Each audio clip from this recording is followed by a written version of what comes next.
Student, कैसे हैं आप लोग? ठीक है ना? तो आइए आप लोग को हम third chapter pair of the linear equation two variables का जो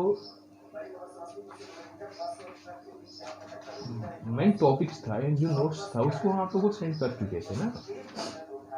हमको आशा है बहुत लोगों ने उसको लिख कर सेंड किया, तो हमको आशा है जो जो सेंड किए हैं वो उसको क्या किए होंगे, याद कर लिए होंगे। जिसको जो प्रॉब्लम है, जो समझ में नहीं आया हो, वो आप मैसेज करके पूछ सकते हैं, ठीक है? चलिए, तो आज pair of linear equation in two variables जो थर्ड चैप्टर है, उसका जो फर्स्ट एक्सरसाइज है 3.1 उसको शुरू करने जा रहे हैं, ठीक है? तो इसको अच्छा से समझिएगा लोग, ठीक है? कह रहा है आफ्ताब टेल हिज डॉटर मैंने आफ्ताब अपनी पुत्री से कहता है, डॉटर मीन्स बेटी से नहीं, 7 years ago, 7 years पहले, I was 7 times as old as you were then. मैंने कह रहा है आफ्ताब अपनी पुत्री से कहता है कि 7 years ago, 7 वर्ष पहले मैं तुमसे केवल 7 गुना आयु का था। 7 times मल्टीप्लाइज करते हैं। Also 3 years from now and 3 years बाद, यानी after 3 years I shall be 3 times as old as you will be. नहीं, और आज से 3 वर्ष बाद मैं तुमसे केवल 3 गुनी आयु का रह जाऊंगा। कितना? 3 गुनी आयु का रह जाएगा। एंड इट दिस द इंट्रेंजिंग नहीं represents his solution algebraical and graphical. नहीं, इसको बीजगणितीय रूप में और ग्राफीय रूप में क्या करना है, व्यक्त करना है। तो सबसे पहले हम अलजेब्रिकल कली जो है उसको देख लेंगे, फिर रिप्रेजेंट कर देंगे, फिर उसको ग्राफीय रूप में रिप्रेजेंट करेंगे। तो पहला क्या है, तो मान लेंगे हमको तो परसेंटेज पता है नहीं, परसेंटेज इसका पता नहीं है, तो ले लेंगे एक्सरसाइज जो है वो क्या है 3.1, ठीक, ले लेंगे। Let the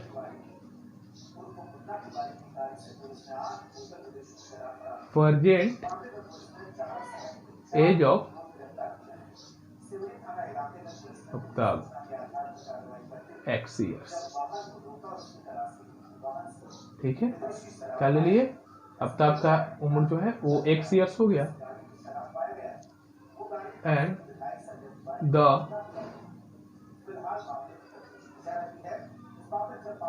present age of daughter Y years।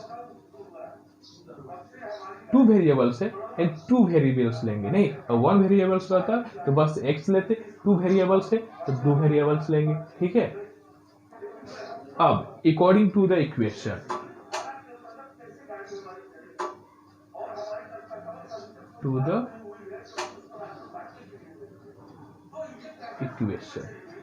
ठीक है? अब क्या कर रहा है, 7 years ago,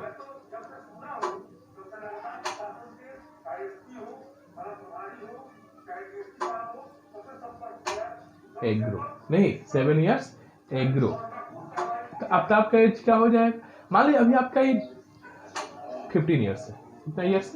15 years है, और आपसे पूछा है कि 7 वर्ष पहले आप कितने वर्ष के थे, तो क्या करेंगे, सब्सट्रैक्ट करेंगे या ऐड करेंगे? अभी आपका 15 वर्ष एज है, तो आपसे पूछा है कि 7 वर्ष पहले आप कितने वर्ष के थे, तो क्या करेंगे, सब्सट्रैक्ट करेंगे, नहीं तो क्या हो जाएगा 7 years ago Aftab age x - 7 years, नहीं क्योंकि अभी आफ्ताब का एज x है, प्रेजेंट एक्स क्या है, x है, तो 7 years ago क्या हो जाएगा, x - 7 हो जाएगा, and daughter age y minus 7। ठीक है, तो क्या कर रहा है कि मैं तुमसे 7 गुनी आयु का था, नहीं 7 टाइम्स कर रहा है ना, तो 7 टाइम्स यानी x minus 7 equal to Y minus 7। किससे? अपनी पुत्री से। नहीं तो ये कितना टाइम था? 7 टाइम। तो x माइनस 7 ये हो जाएगा 7y से करेंगे तो 7y प्लस माइनस माइनस 7 7 जा 49। या x जो वेरिएबल्स है उसको एक साइड कर लेंगे, जो कांस्टेंट है उसको एक साइड कर लेंगे।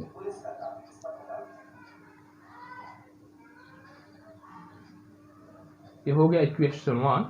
नाउ फिर चलेंगे, अब क्या कह रहा है? After 3 years,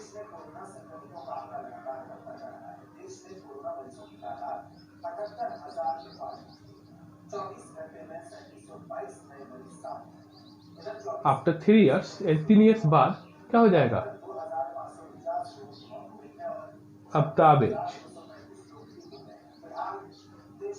x plus 3। छूट गया। ठीक है, अब आपका मान लीजिए 15 ईयर्स एज है, आप पूछे 3 वर्ष बाद आप कितने ईयर्स के हो जाएंगे, तो उस पर ऐड करेंगे। तो यहाँ पे परसेंटेज x है तो ऐड कर देंगे 3 ईयर्स।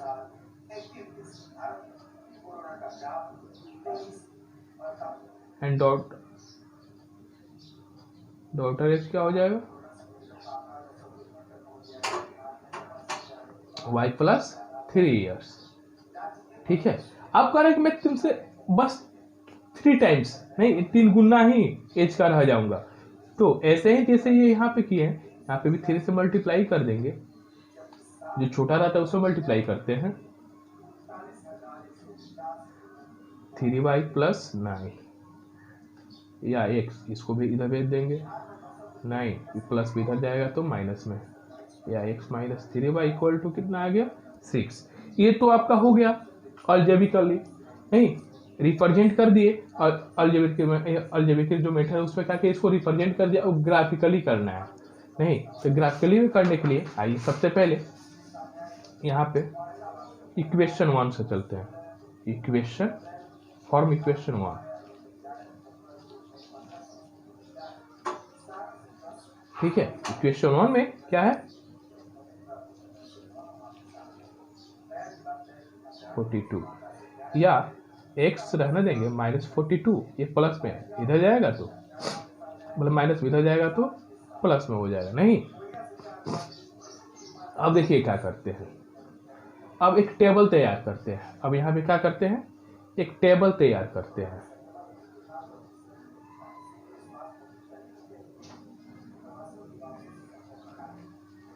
यहाँ x और यहाँ y।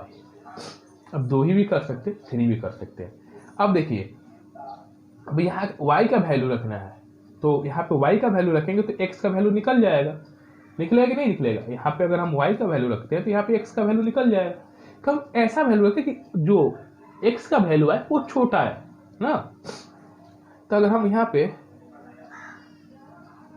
5 6 7 ले लेते हैं, अगर 5 रहते हैं 7 5 जा 35, और ये हो जाएगा 35, तो ये हो जाएगा -7। 6 रखते हैं तो 7 7 जा 7 6 जा 42, तो ये हो जाएगा 0। 7 7 जा 49, तो ये हो जाएगा 7। एक हो गया ये। नहीं, अब दूसरा जो इक्वेशन है, इक्वेशन 2, वो क्या है? जो इक्वेशन 2 है x minus 3y equal to 6। ठीक है, ये है आप लोग का।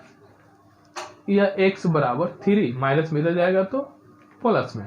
अब यहाँ पे भी एक टेबल तैयार कर लेंगे, यहाँ पे भी एक क्या करेंगे? टेबल तैयार कर लेंगे। y हो जाएगा। अब यहाँ पे y का वैल्यू रख देंगे, अपने मन से कुछ भी रख सकते हैं। 2 रखेंगे तो 3 2 6, ये हो जाएगा 2 है, ये हो जाएगा। अगर 3 रखते हैं 3 3 9, ये हो जाएगा 15। 4 रखते हैं तो ये हो जाएगा 18। नहीं देखिए बहुत बड़ा हो जा रहा है, सॉरी। तो इसको चलते हैं और 1 2 3 रख ले, थोड़ा छोटा हो जाएगा। 0 1 2 रख लेते हैं। 0 रखेंगे तो ये 0 हो जाएगा यानी 6, 1 रखेंगे तो 3 यानी 9 और ये हो जाएगा 12। ठीक है, ये हो गया। छोटा ही बनाएंगे, इससे बड़ा बनाने की आवश्यकता नहीं है। अब ग्राफ का कॉपी होगा तो आप लोग ग्राफ बना लीजिएगा अपना। इसको बोलते हैं y, इसको बोलते हैं y डैश, इसको बोलते हैं x और इसको बोलते हैं x डैश। और ये जो होता है मेन पॉइंट, इसको 0, यहाँ पे 1 2 3 4 5 6 7 8 9 10 11 12। इधर -1 -2 -3 -4 -5 -6 -7 -8 -9 रहने देते हैं। इधर हो जाएगा 1 2 3 4 5 6 7 8। इधर हो जाएगा -1 -2 -3 -4 -5 -6 -7। ये हो गया आप लोग का तैयार यहाँ पे ग्राफ बनाने के लिए। अब चलते हैं इक्वेशन 1 में। सबसे पहले x का वैल्यू देखते हैं। इक्वेशन 1 में x का वैल्यू देखते हैं और y का। तो x कहाँ जाना है -7 और y कहाँ जाना है 5। तो -7 यहाँ पे, y पे 5 यानी यहाँ पे।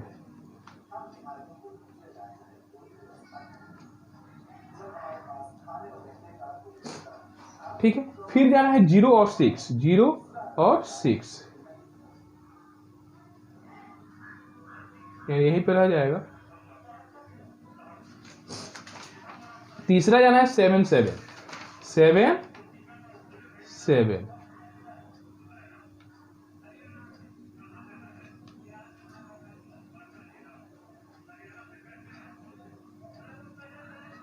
7 7 हो गया।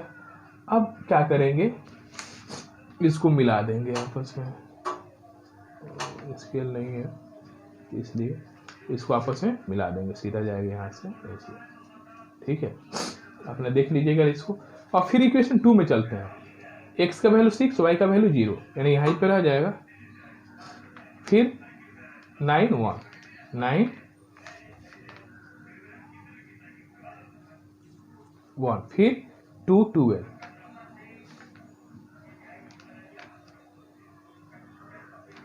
फिर इसको भी ऐसे कर लीजिएगा। ठीक है, तो ये इक्वेशन हो गया x - 3y = 6 और ये हो जाएगा x - 7ay = -42। ठीक है, तो ये आप लोग का ग्राफिकली हो गया। तो इस पे आप लोग को जो प्रॉब्लम है वो पूछ सकते हैं। ठीक है, ये जो ग्राफिकली है इस पे जिसको जो प्रॉब्लम है वो ग्राफ खींचने में वो पूछ सकते हैं।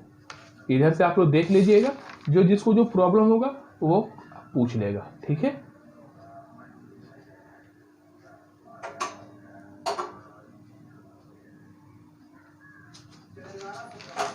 अब क्वेश्चन नंबर 2 देख लेते हैं। अब इसका हम बस एक क्वेश्चन बना देंगे, आप लोग को ग्राफिकली ग्राफ बनाना है।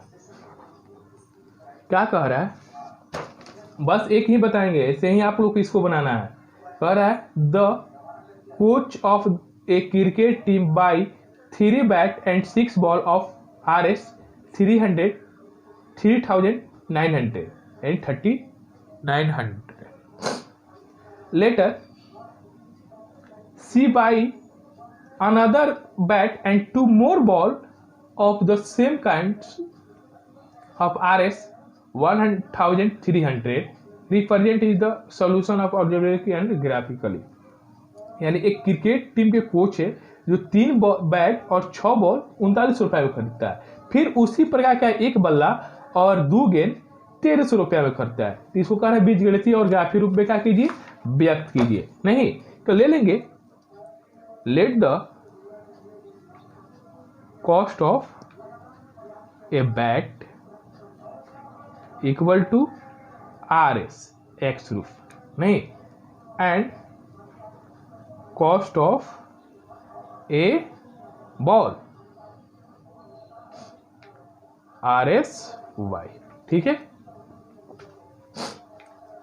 अकॉर्डिंग टू द इक्वेशन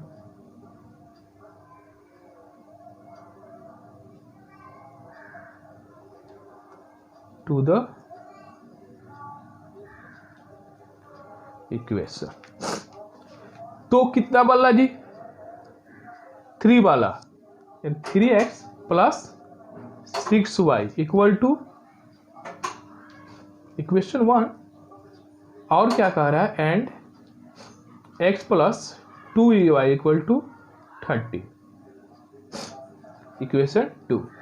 तो इसका आप लोग ग्राफ के लिए बना लीजिएगा, ठीक है, अपना कर लीजिएगा।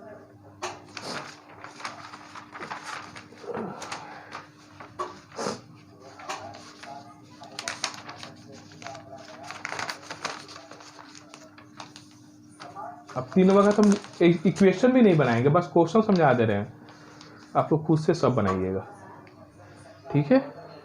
अब आइए 3 नंबर जो क्वेश्चन कर रहा है, जब the cost of 2 kg apple and 1 kg grapes on a day was found to be Rs 160 after a month, यानी एक मंथ बाद the cost of 4 kg apples and 2 kg grapes is Rs 300, नहीं, यानी 2 kg सेब और 1 kg अंगूर का जो मूल्य है वो 160 रुपया है। कितना रुपया है?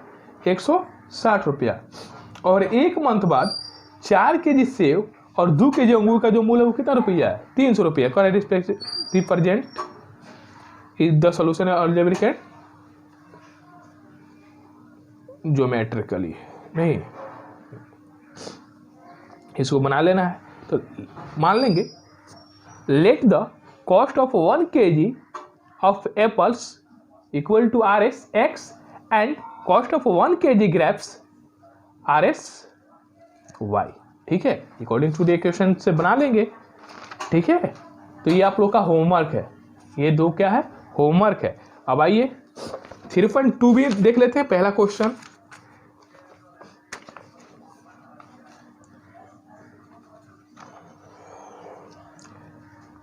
Form the pair of linear equation is the following problem and the find the solution graphically. नहीं, कहा रहा है कि जो ये इक्वेशन दिया गया है इसको क्या कीजिए, प्रॉब्लम को सॉल्व कीजिए और इसको कैसे बनाइए, सॉल्यूशन का कहाँ, ग्राफ के द्वारा। नहीं, correct 10 student of class 10 took part in a mathematics quiz. If the number of girls is 4 more than the number of boys. नहीं, क्लास 10 के 10 विद्यार्थी ने एक गणित की प्रतियोगिता में क्या किया, भाग लिया, जिसमें क्या है, जो लड़कियों की संख्या है वो लड़कों की संख्या से 4 अधिक है। Find the number of boys and girl who took part in the quiz. अब कितने लड़के और कितने लड़कियां उस क्यूज में क्या किए, भाग लिए। तो ले लेंगे 1 का 1 एक्सरसाइज 3.2 इन है। तो ले लेंगे let the number of girls equal to x and the number of y नहीं, according to the equation,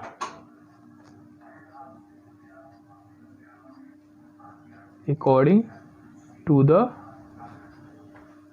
equation क्या हो जाएगा, कह रहा है कि इन दोनों का जो आपस में ऐड किया जाएगा तो इनका कुल कितना है लो, 10 है लो, इक्वेशन 1 हो जाएगा। और कह रहा है जो लड़कों की संख्या है वो लड़कियों से कितनी अधिक है, 4 अधिक है, यानी जो कम रहता है उसे में ऐड करते हैं, नहीं करते हैं ना। तो ये हो जाएगा इक्वेशन 2। अब इसका आप ग्राफ ये बना लीजिएगा, लो ग्राफ बनाकर आप लोग हल कर लीजिएगा, ठीक है। इस पर किसी को कुछ प्रॉब्लम होना नहीं चाहिए।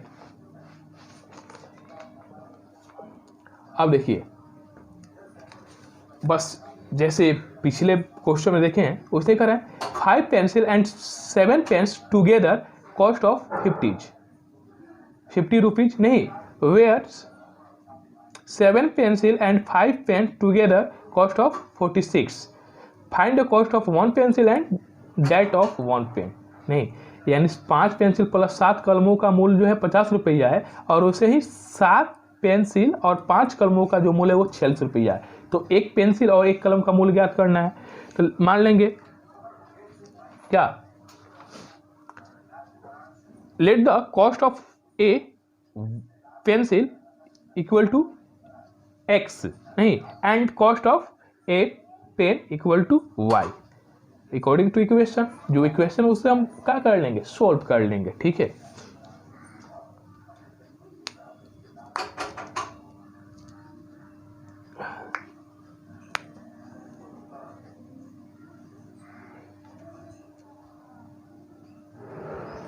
अब देखिए ये 2 नंबर समझिएगा, 3 नंबर ये दोनों एक ये समझ लीजिएगा, तो ये दोनों आप लोग से बन जाएगा। कह रहा है on comparing the ratio A1 upon A2, B1 upon B2 and C1 upon C2, find out whether the lines representing the following pair of linear equation interests at a point are parallel or coincident नहीं, यानी देखना है कि कौन सा जो linear equation है वो एक लाइन पे क्या करता है, काटता है या पैरेलल होता है या कांस्टेंट होता है। नहीं,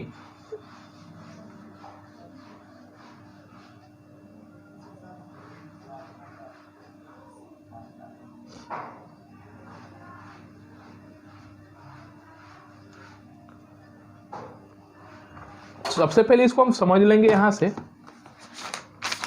देखिए कंडीशन क्या होता है, जब A1 अपॉन A2 इक्वल नहीं होता है B1 अपॉन B2, तो उस कंडीशन में जो ग्राफिक रिप्रेजेंटेशन होता है वो क्या होता है, इंटरेस्टिंग द लाइंस, यानी वो एक लाइन पे क्या करता है, पॉइंट पे उसको काटता है। ठीक है, अगर ये तीनों के जब इक्वल होते हैं तो वो कॉन्स्टेंट लाइन होते हैं। नहीं, जब एक इक्वल होता है और एक इक्वल नहीं होता वो तब क्या हो जाता है, वो पैरेलल हो जाता है। क्या हो जाता है, पैरेलल हो जाता है। नहीं,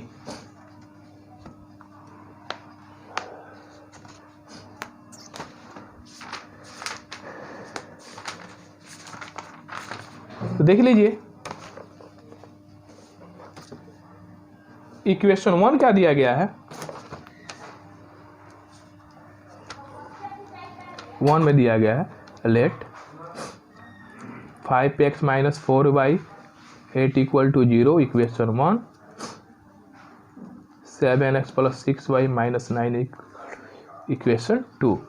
अब देखिए जो इक्वेशन 1 है उसमें A1 B1 C1 लेते हैं, तो A1 इक्वल टू 5x का जो वैल्यू होता है उसको A1, y का जो वैल्यू होता है उसको B1 और कांस्टेंट C हो जाता है, C1 हो जाता है।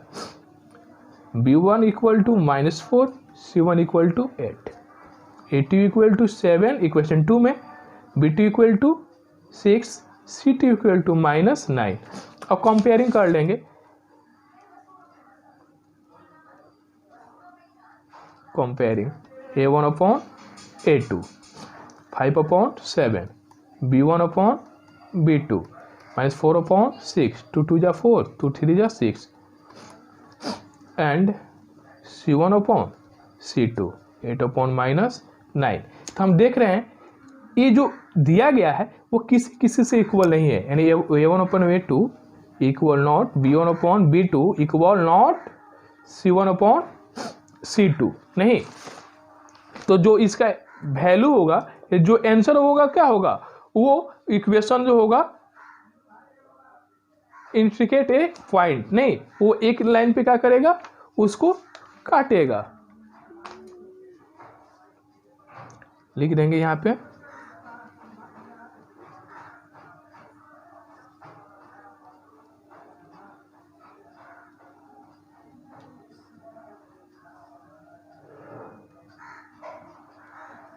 इंट्रिकेट ए पॉइंट, इंटरसेक्ट ए पॉइंट। अगर ये क्या होता, अब जो दूसरा इक्वेशन है वो आप लोग खुद से बनाइएगा। अब देखिए यहाँ पे कह रहा है कॉन्सिस्टेंट एंड इनकॉन्सिस्टेंट, नहीं तो कॉन्सिस्टेंट कब होता है, जब तीनों तीनों का क्या होता है, इक्वल होता है। जब तीनों तीनों के इक्वल होता है, यानी A upon A2 equal B upon B2 equal C upon C2, नहीं, एंड तीनों तीनों के इक्वल नहीं होता है, यानी A अपॉन A2 इक्वल नहीं, B अपॉन B2 इक्वल नहीं, C अपॉन C2, इस स्थिति में वो कॉन्स्टेंट होता है। और इनकॉन्स्टेंट कब होता है, जब एक इक्वल होता है और एक इक्वल नहीं होता है, यानी A1 upon A2 equal B1 upon B2 equal not C1 upon C2, उस स्थिति में इनकॉन्स्टेंट होता है। ठीक है, तो इतना जो मैथ है उसको आप लोग होमवर्क में ये और ये, यानी ये 3 मैथ और 2 उसमें का 3.1 का, इतना मैथ आप लोग का होमवर्क में है। और बाकी जो मैथ है आप लोग इसको भी बना सकते हैं 4 नंबर में, कांस्टेंट और इनकांस्टेंट इसमें भी करना है, तो आप लोग के यहाँ जब ये बन जाएगा तो ये भी बन जाएगा, तो इसको आप लोग बना लीजिएगा, जहाँ प्रॉब्लम हो वहाँ पर पहुँचेगा। उसके बाद देखिए कर if the constant obtain the solution graphically, नहीं, जब वो कांस्टेंट होगा उसको क्या करना है, ग्राफ पे बनाना है। तो पहले ग्राफ का कॉपी सबके पास होना चाहिए, सब मैथ ग्राफ वाला है, इसी एक्सरसाइज में, अगले एक्सरसाइज में ग्राफ नहीं मिलेगा आप लोग को। ठीक है, तो आप लोग का होमवर्क 1 2 3 4 और 2 6, यानी इतना, या इसमें 4 और उसमें 2, वो जो मैथ है होमवर्क में है। नेक्स्ट पार्ट्स में आपको पढ़ा जाएगा 5 से 5 6 7, और उसके बाद आगे वाला जो है सब्स्ट्रैक्शन मेथड वो पढ़ा जाएगा। ठीक है, चलिए तब तक इसको होमवर्क कंप्लीट कीजिए, घर पे रहिए, पढ़ाई कीजिए मन लगाकर। ठीक है।